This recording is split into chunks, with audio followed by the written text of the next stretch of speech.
Empaka wa Miss Tourism ez'obugwanjuba bw'eggwanga zitandise bulungi bw'osikweta misinde gy'okutwala ebyalo.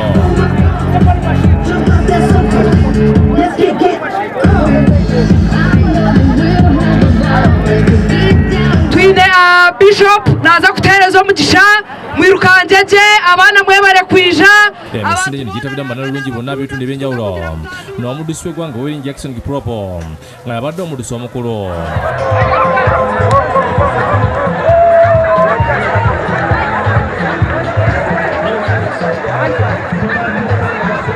Abasajja badduka 60 kilometers.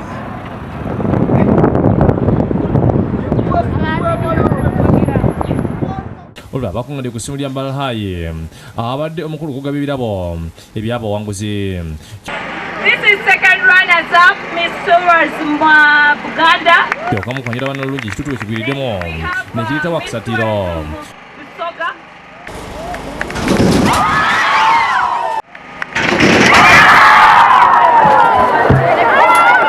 Ekituuti minisita abaddeko n'omulabirizi John Baptist Kakobi babayodewoddewo ne addusa mu ddooli y'embala okufuna obujjanjabi ate bo abakozi ba Airtel ne bakwatibwa poliisi mbala banyenyole ekibasuzizza minisita ekigo.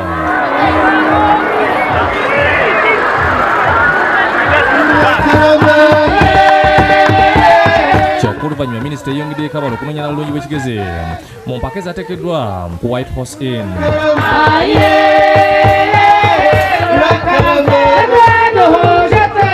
Wana bwala bayolesezza emisono egy'enjawulo era gyebigwedde nga Diana nesinguza awangulwa bannalulungi obw'ekigezi. Alright.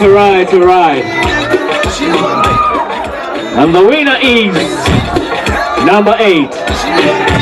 Mutagamba ategeeza nti mpaka zino zitegekebwa okulaba nti batumbula ebyobulamuzi mu ggwanga bayita mu mpaka ez'obwannalulungi. Ategeeza nti minisitule gyakulembera ekola kyonna ekisoboka okulaba nga ebyobulamuzi biteekebwa ku mwanjo.